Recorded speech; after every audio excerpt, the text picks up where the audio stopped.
إذ أوى الفتية إلى الكهف فقالوا ربنا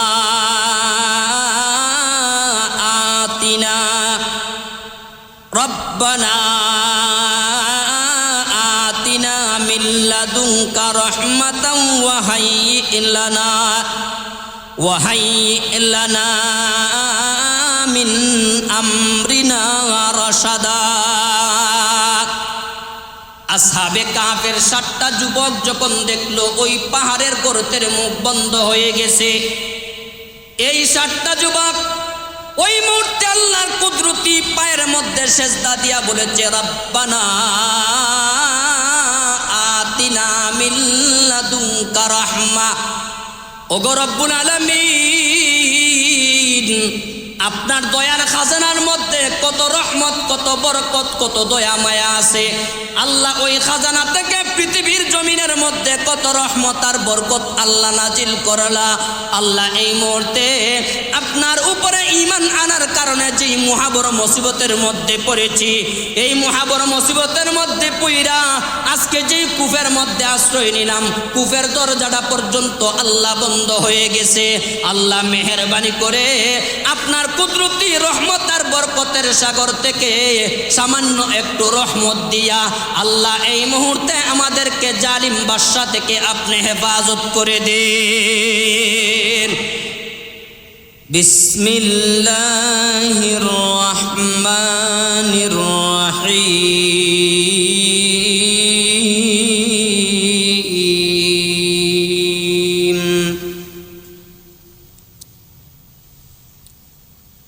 أم حسبت أن أصحاب الكهف والرقيم كانوا من آياتنا عجبا إذ أوى الفتية إلى الكهف فقالوا ربنا آتنا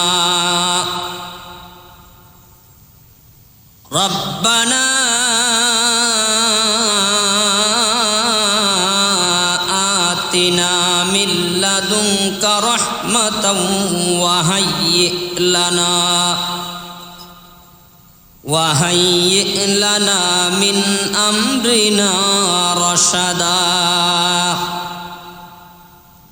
فضربنا على آذانهم في الكهف سنين عددا بارك الله لنا ولكم في القرآن العظيم ونفعنا وإياكم بالآيات والذكر الحكيم صلى الله على سيدنا ومولانا محمد وعلى آله وأصحابه وسلم لا إله আওয়াজ দিয়া করেন লা ইলাহা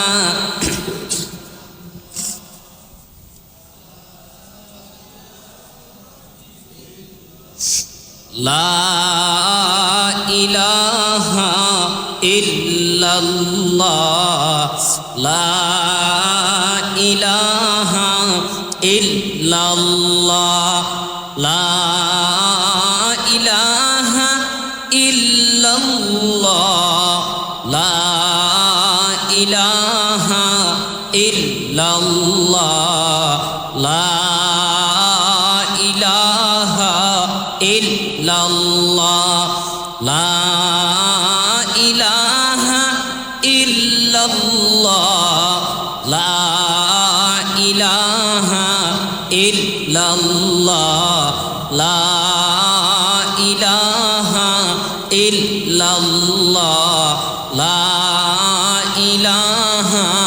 ইল্লাল্লাহ লা ইলাহা ইল্লাল্লাহ লা ইলাহা ইল্লাল্লাহ লা ইলাহা ইল্লাল্লাহ লা ইলাহা ইল্লাল্লাহু মুহাম্মাদুর রাসূলুল্লাহ সাল্লাল্লাহু আলাইহি ওয়াসাল্লাম। আলহামদুলিল্লাহ, আল্লাহ পাকের দয়া করম ও মেহেরবানি, আল্লাহ পাক আল্লাহর কালামের প্রত্যেক শুক্রবারে ধারাবাহিক তাফসির শোনার নিয়তে এই সপ্তাহে জুমার নামাজের আগ মুহূর্তে আল্লাহর গোরের নিচে আমাদেরকে আশ্রয় দান করেছেন। শুকরিয়া তান মালিকের দরবারে সবাই বলি আলহামদুলিল্লাহ। আজকে সূরাতুল কাহফের 8 নম্বর আয়াত থেকে নিয়ে 10 নম্বর আয়াত অর্থাৎ 3 খানা আয়াতে কারিমা তিলাওয়াত করেছি। এই সূরাটা আল্লাহ পাক যেই ঘটনাকে কেন্দ্র করে আল্লাহ এই সূরা নাজিল করলেন, আজকে এই ঘটনার সূচনা আজকে থেকে হবে। সম্মানিত মুসল্লিয়ানে কেরাম, আল্লাহ পাক তার কালামে হাকিমের মধ্যে নবীকে নবীর জন্মের হাজারো বছর আগের অলৌকিক আশ্চর্য ধরনের কিছু ঘটনার সংবাদ নবীকে দান করেছেন।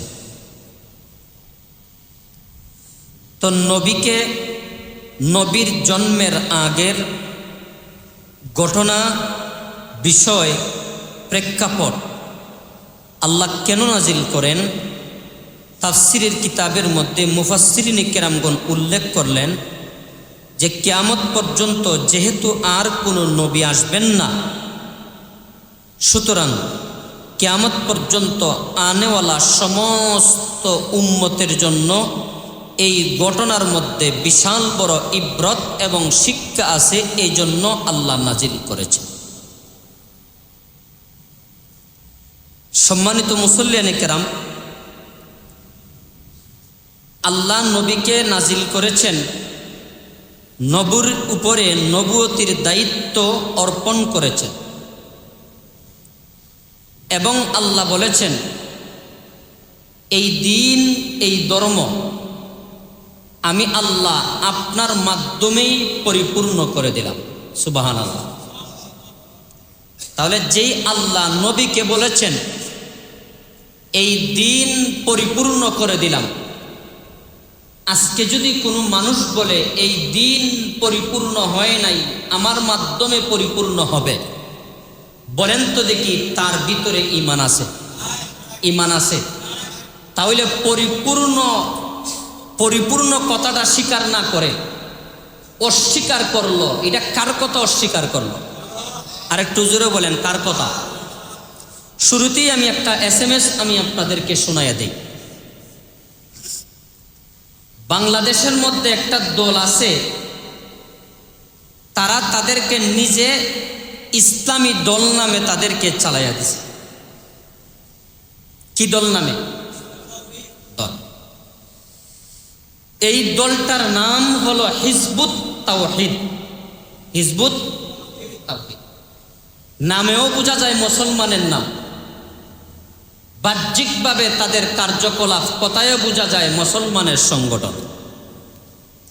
এই আয়াতটা যেহেতু আপনাদের সামনে তিলাওয়াত করেছি, প্রসঙ্গ আসছে, শুরুতেই আমি বলে দিই তাদের ভিতরে ঈমান আছে না নাই ফতোয়া আপনারা দিবেন, যেহেতু আগে আপনাদের সামনে কথা আমি ভাঙ্গিয়া দিছি। তারা একটা কথা বলে, তাদের বইয়ের মধ্যে লেখা আছে যে আল্লাহ পাক যেই দিন, যেই ধর্ম আল্লাহ পাক দান করেছেন, দিয়েছেন,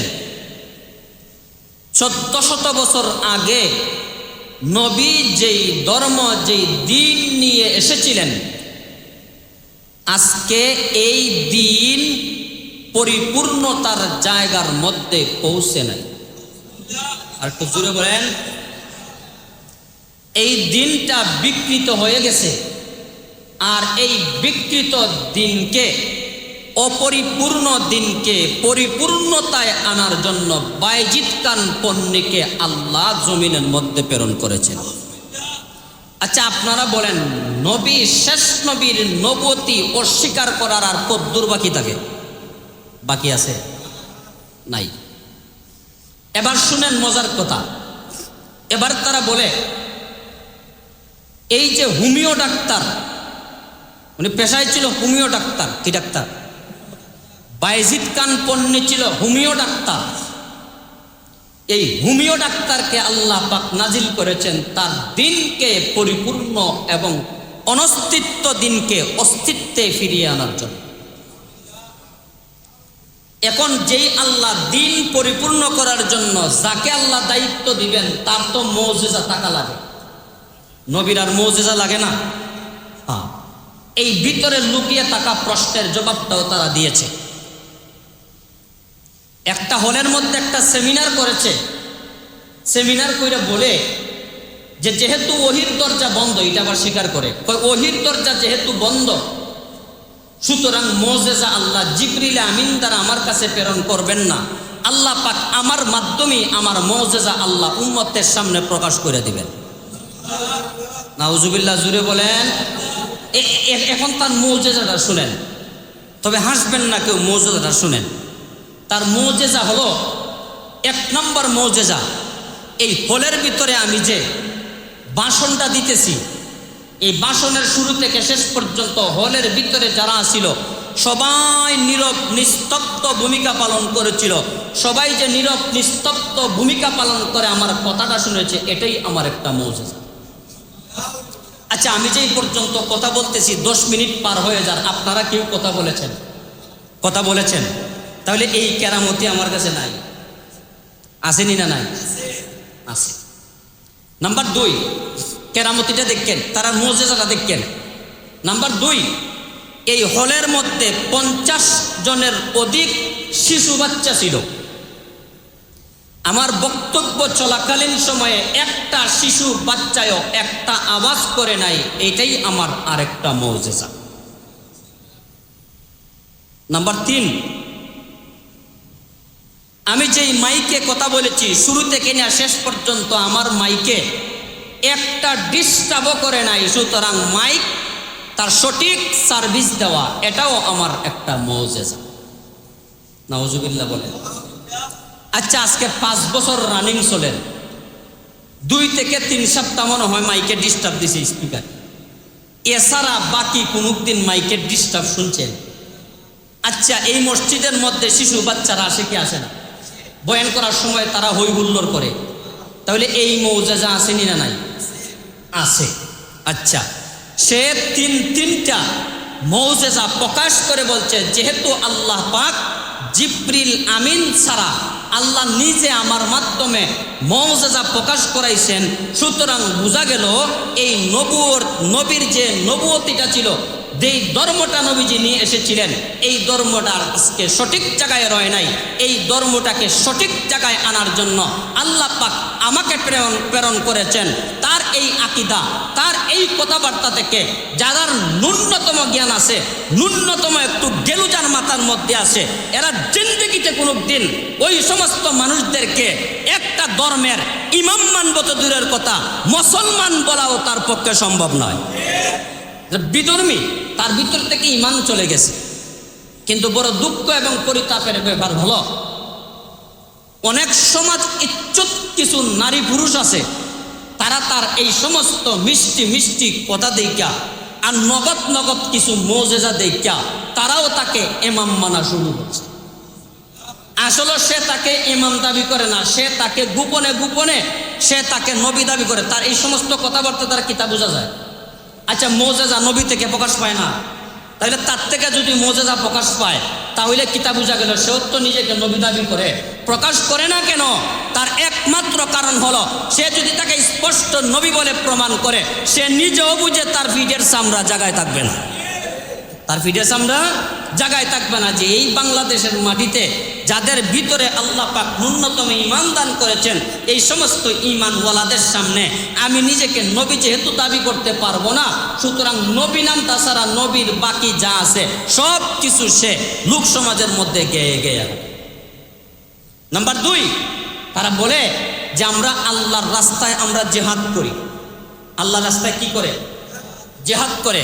আজ পর্যন্ত যত নাস্তিক, যত মুরতাদ, যত বেঈমান, যত মুশরিক আল্লাহ তার রাসূল তার কালাম হাকিমকে নিয়ে যত ব্যঙ্গ করেছে, আজ পর্যন্ত তাদেরকে মাঠে ময়দানে আমরা দেখি নাই একটা প্রতিবাদ করতে।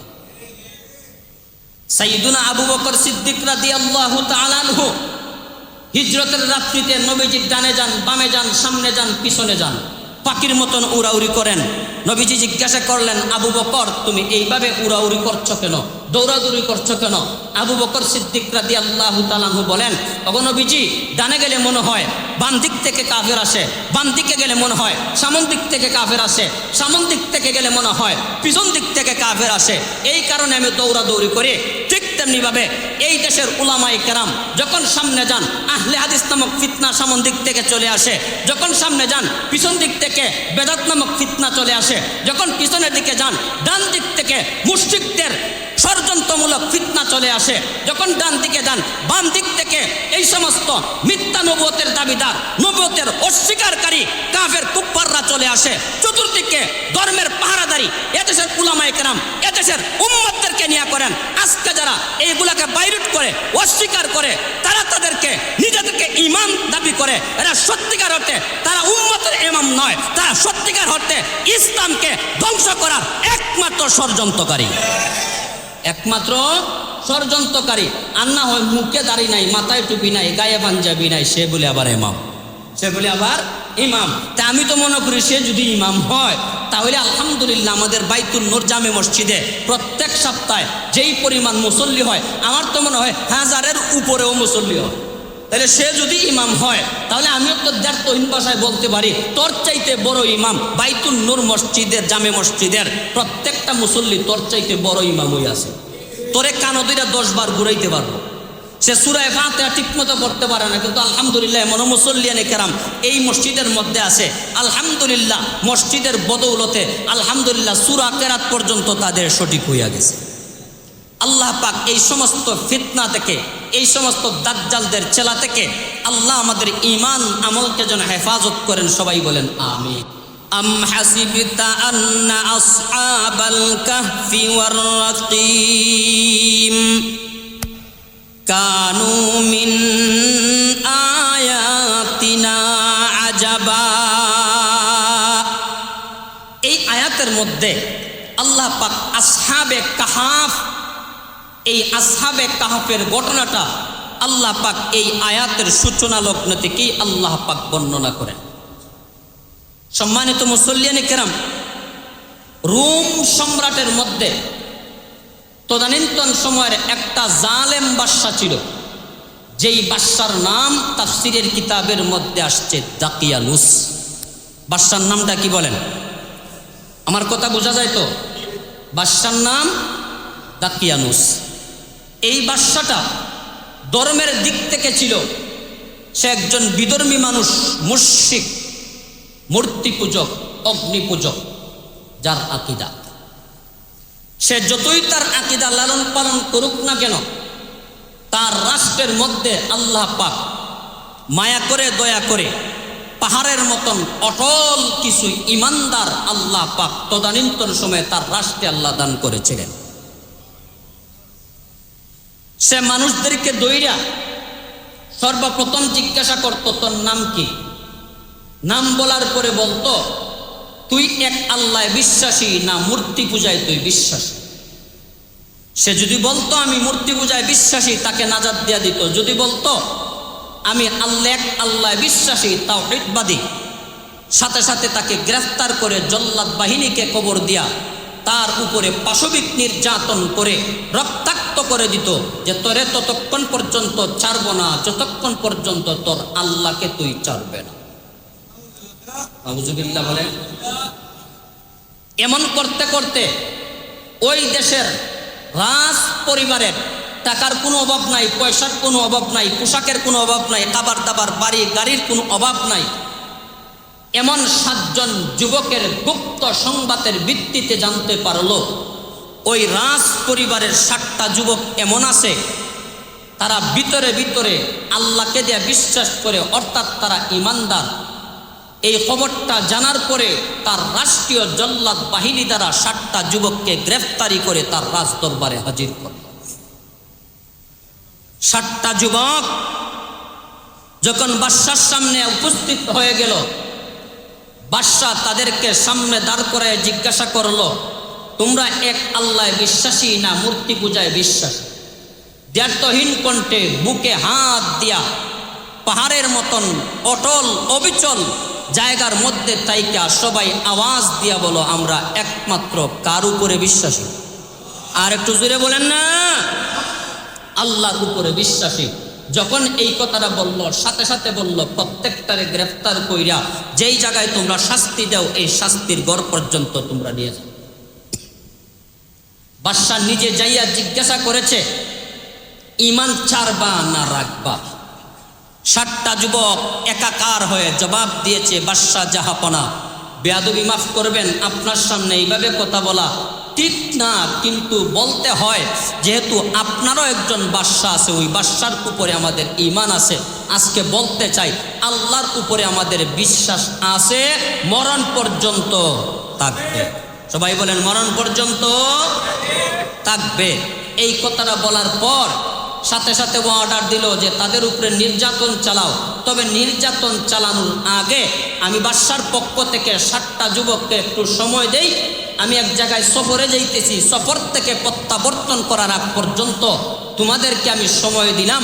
আমি সফর থেকে আসার পরে তোমরা যদি আল্লাহর উপরে বিশ্বাস ত্যাগ করো, তোমাদেরকে নাজাত দিয়া দিমু, প্রত্যেককে বাড়ি গাড়ির ব্যবস্থা কইরা দিমু, যাও। এই কথাটা বইলা একটা নির্ধারিত একটা টাইম দেয়া বাদশা, জালেম বাদশা দাকিয়ানুস চলে গেছে সফরে। এই সফরে যখন চলে গেল, তখন 7টা যুবক এক জায়গায় বৈশা একটা পরামর্শ করলো, আমরা কি করতে পারি? বাদশা ঈসা তো আবার নির্যাতন শুরু করবে। মুসলমান ভাইয়ের আমার, একজন আল্লাহর বান্দা যুবক বৃদ্ধ একজনও নয়, একজন আল্লাহর বান্দা হাত তুইলা জবাব দিল, আল্লাহর উপরে ঈমান আনছি, ঈমান থাকবে। এত যদি আমার জিন্দিগি চলে যায়, জিন্দিগি দিয়ে আমার কোনো মায়া নাই, একমাত্র মায়া আছে আমার আল্লাহকে দিয়া।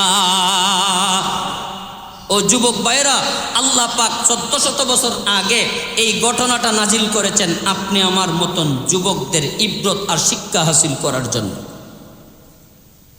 2 নাম্বার যুবক ডাক দিয়া বলে, 1 নাম্বার বাইরে যেই কথা, 2 নাম্বার আমিও বললাম, আমার একই কথা। এক পর্যায়ে 2 নাম্বার 3 নাম্বার 7 জন যুবক এক কথার উপরে একমত হয়ে গেল। তামাম দুনিয়াটা যদি উল্টে যায়, এরপরেও আল্লাহর উপরে ঈমান আনছি, ঈমানটা সামান্য সময়ের জন্য আমরা ত্যাগ করতে রাজি না। বাচ্চাতে ত্যাগ করতে রাজি না, জালেম থেকে বাঁচা যায় কিভাবে? কয়েক কাজ করো, আমরা পলায়ন করি, এই জায়গাতে আর থাকা যাবে। পলায়ন তো করবো, আমাদের পরিবারের সবাই তো জানে না। তাহলে যেহেতু আমরা রাজ পরিবারের লোক, টাকা পয়সার অভাব নাই, পলায়ন করলে পরে তো কিছু টাকা পয়সা লাগবে, লাগবে কি লাগবে না? সবাই যার যার পরিবার থেকে টাকা আইনা এক জায়গায় যখন হইছে, এক জায়গায় হইয়া পরামর্শ করছে, তুমি কত টাকা আনছো, তুমি কত টাকা আনছো। এক জায়গায় রাখার পরে একজন আল্লাহর বান্দা মতামত দিয়েছে, আমরা যার পরিবার থেকে যত টাকা আনছি, আমরা 2 ভাগ কইরা 1 ভাগ আমরা আল্লাহর রাস্তায় সদকা করে। নবী আলাইহিস সালাতু ওয়াস সালাম বলেন, আমার কোনো উম্মতেরা বিপদে পইরা যখন আল্লাহর রাস্তায় যখন সদকা করবে, সাথে সাথে আমার আল্লাহ ওই বান্দা এবং বান্দির উপরে যদি বেজার হন, রাগান্বিত হন, তাহলে সদকার বদৌলতে আমার আল্লাহ তাদের উপরে রাজি আর খুশি হয়ে যান।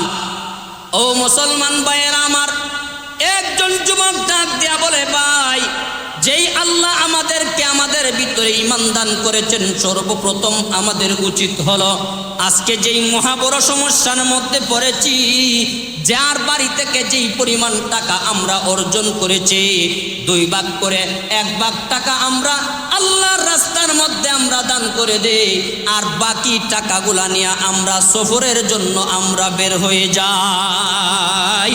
সবাই কয় কথাটা তো ঠিক, তাহলে এক কাজ করো, সমাজের গরিব বুড়াবাকে অর্ধেক টাকা দান করো, আর অর্ধেক টাকাকে ভাগ কইরা যার যার পকেটে রাইখা চলো আমরা পলায়ন করি।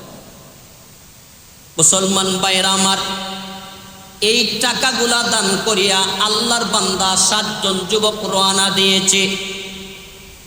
7 জন যুবক গভীর পাহাড়ের জঙ্গলে দিয়া রওনা দিয়েছে। এমন মুহূর্তে দেখতেছে কোনো মানুষ নাই, পশু নাই, কোনো পাখি নাই, কোনো কিছু নাই।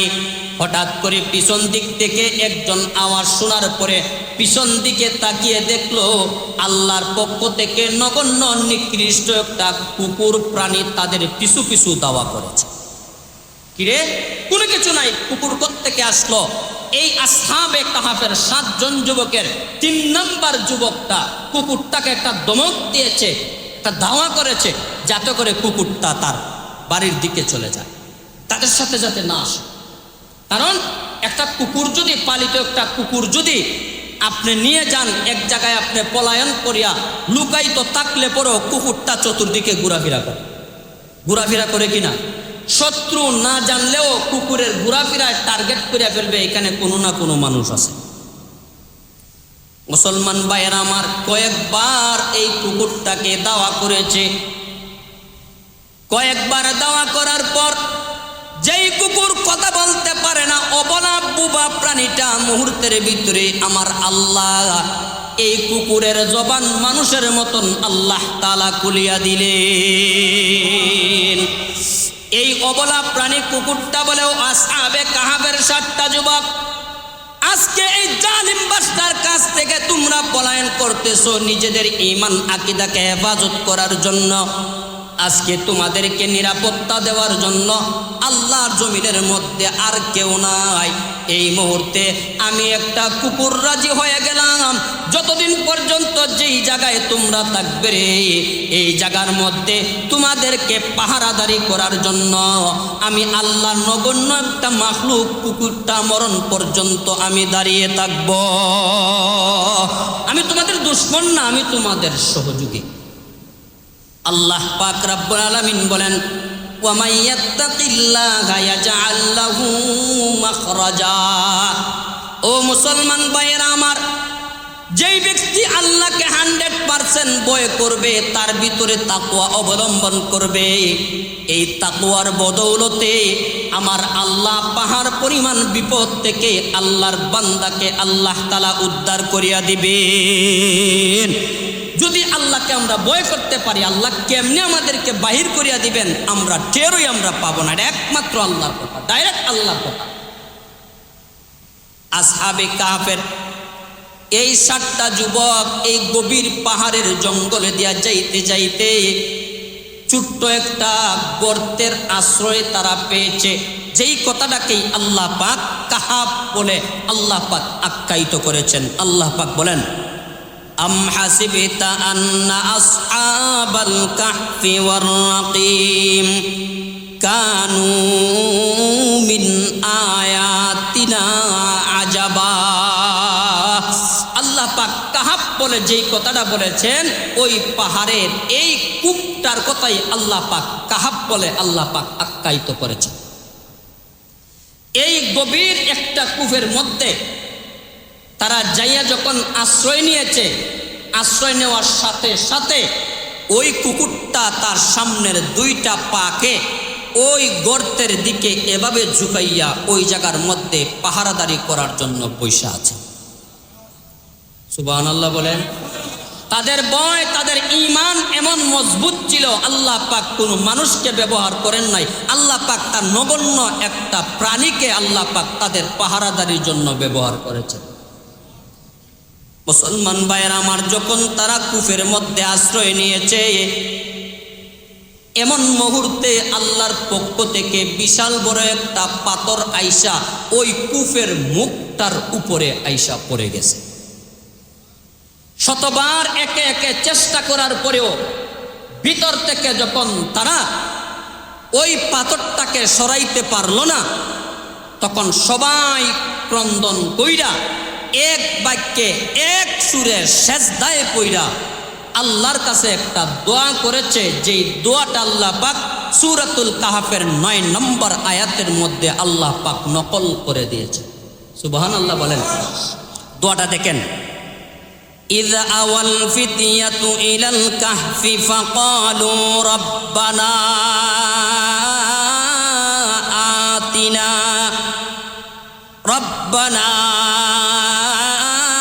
آتنا من لدنك رحمة وهيئ لنا من أمرنا رشدا।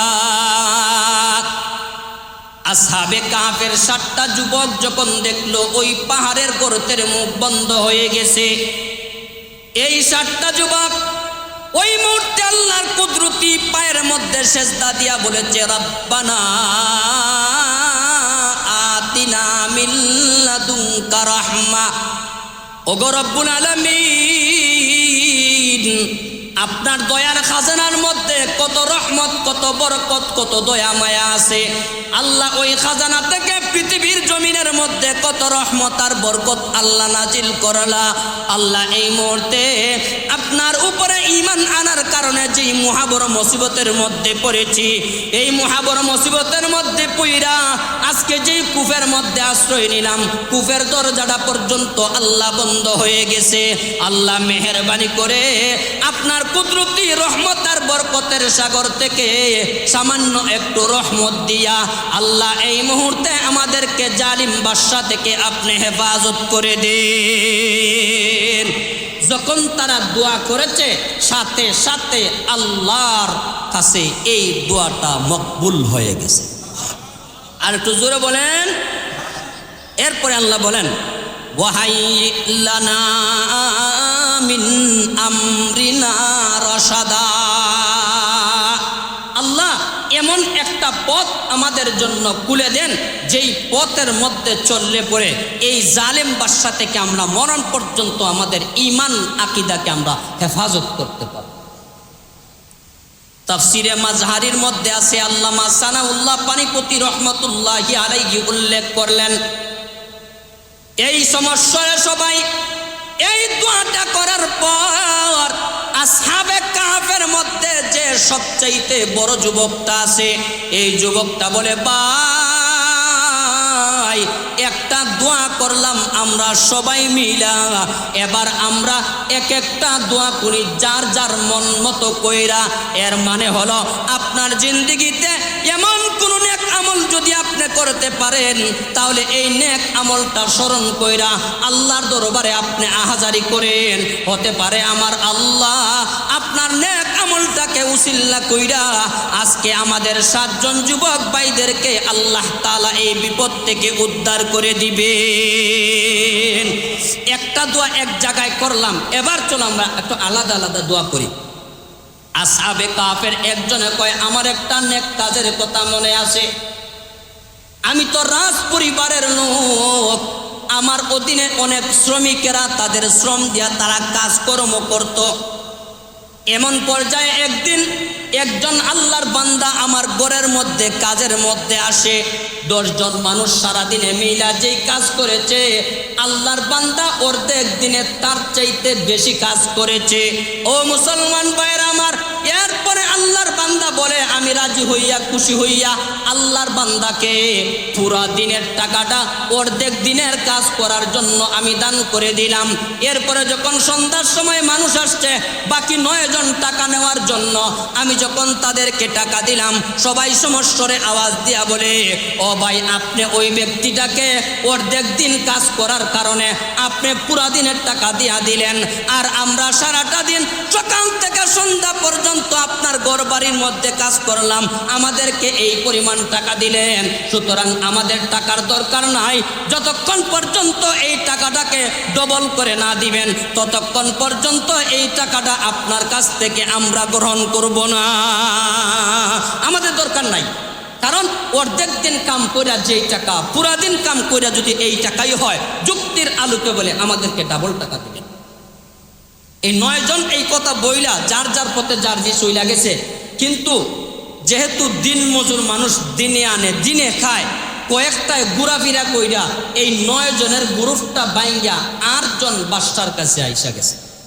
ও বাদশাহ জাহাপনা, বুঝতে পেরেছি তার কাজটা ভালো, এই জন্য অর্ধেক দিনের টাকাটা আপনার তাকে পুরা দিনের হিসাব করে দিয়া দিলেন।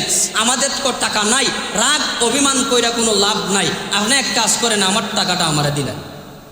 হে কইয়া হের টাকা নিয়ে গেছে, আরেকজন আইয়া কয় আমার টাকা দিয়া দেন, হেও তার টাকা নিয়ে গেছে, নিতে নিতে নিতে নিতে বাকি 8 জন নিয়ে গেছে, আর একজন বাকি আছে, সে নিয়ত করেছে আমি এই টাকার জন্য না খাইয়া মরব, এরপরেও বাদশার কাছে আমি টাকার জন্য যাব না।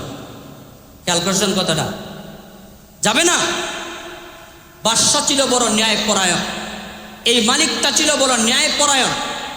সে কি করছে, তার এক ব্যক্তির এই টাকাটা দিয়া যেহেতু নিতেছে না, এই টাকাটারে এক জায়গায় কইরা একটা ছাগলের বাচ্চা খরিদ করেছে। প্রায় 40টা বছর এই ছাগলের বাচ্চাকে লালন পালন কইরা বিশাল বড় একটা ছাগলের খামারে রূপান্তরিত করেছে ওই শ্রমিক লোকটার শ্রম দিয়া। এখন 40 বছর পর যখন মানুষটা দুর্বল হয়ে গেছে, অচল হয়ে গেছে, বাদশার কাছে যাইয়া কয়, বাদশা জাহাপনা আপনি এক কাজ করেন, রাগ অভিমান তো করলাম 40 বছর, এবার দুর্বল হয়ে গেছি, সন্তানাদিও আমার কাছে আসে না, মানুষও আমাকে কাজের জন্য নেয় না, আমি যে 40 বছর আগে অভিমান করে যেই শ্রমটা আপনার কাছে দিয়ে গেছিলাম, মেহেরবানি করে ওই শ্রমটা আপনি আমাকে আবার ব্যাক করে দিয়ে দেন। ওই আল্লাহর বান্দাকে বলে আপনি এক কাজ করেন, এই যে বিশাল বড় একটা ছাগলের খামার দেখা যায় সবটা তোমার, তুমি নিয়ে নেও। সুবহানাল্লাহ। আশ্চর্য হইয়া কয়, না মালিক সাহেব, এই ছাগলগুলার মালিক তো আমি হতে পারি না, আমার টাকাটাই ছিলই বা কত। ওই আল্লাহর বান্দা বলে, ওগো আল্লাহর বান্দা, যেই দিন তুমি টাকাটা আমার কাছে রেখে গিয়েছিলা, অনেক দিন অপেক্ষা করার পর আমার এই টাকাটা তোমার কাছে দিতে পারি নাই, ওই দিন থেকে একটা ছাগল আমি খরিদ করেছি, একটা ছাগল তোমার টাকা দিয়ে আমি লালন পালন করতে করতে বিশাল বড় ছাগলের খামারে রূপান্তরিত করেছি। আজকে এই ছাগলের খামার থেকে একটা ছাগল পর্যন্ত আমি নিতে রাজি না, সবটা ছাগল এই মুহূর্তে তোমার একদিনের রোজ হিসাবে দান করিয়া দিলাম। ওই যে আসহাবে কাহাফের 7 জন যুবক, 2 নম্বর যুবকে আল্লাহর কাছে দোয়া করে, ওগো আল্লাহ, আমার জিন্দেগিতে এমন দেখার মতন কোনো আমল নাই, ওগো দয়ার আল্লাহ, আপনার একজন বান্দা আমার ঘরের মধ্যে কাজ করার পরে রাগ অভিমান করে তার টাকা সে ফেরত নেয় নাই, না নেওয়ার কারণে তার টাকা দিয়া আমি একটা ছাগল খরিদ করে একটা খামার গো আল্লাহ তাকে আমি উপহার দিয়া দিলাম। ওগো দয়ার আল্লাহ, আমার জিন্দেগির কোনো আমল যদি আপনার পছন্দ না হয়, তাহলে একটা ছাগলের খামারকে কবুল আর মঞ্জুর করে আজকে এই বিশাল বড় গর্ত থেকে আল্লাহ মেহেরবানি করে আমাদেরকে আপনি উদ্ধার করিয়া দেন। যখন দোয়া করেছে, আরেকজন আল্লাহর বান্দা দাঁড়িয়া বলে, ও ভাই, আমারও তো একটা নেক আমল জানা আছে, ওই নেক আমলটা স্মরণ করিয়া আমিও একটা দোয়া করি, আল্লাহ যদি তৌফিক দান করেন তাহলে দ্বিতীয় নম্বর যুবকের দ্বিতীয় নম্বর নেক আমলের দোয়া ইনশাল্লাহ আগামী সপ্তাহে হবে। আল্লাহ যেন এই পর্যন্ত আমাদের প্রত্যেককে এই ঈমানের উপর অটল অবিচল থাকার তৌফিক আল্লাহ যেন আমাদেরকে দান করেন। সবাই বলেন আমিন।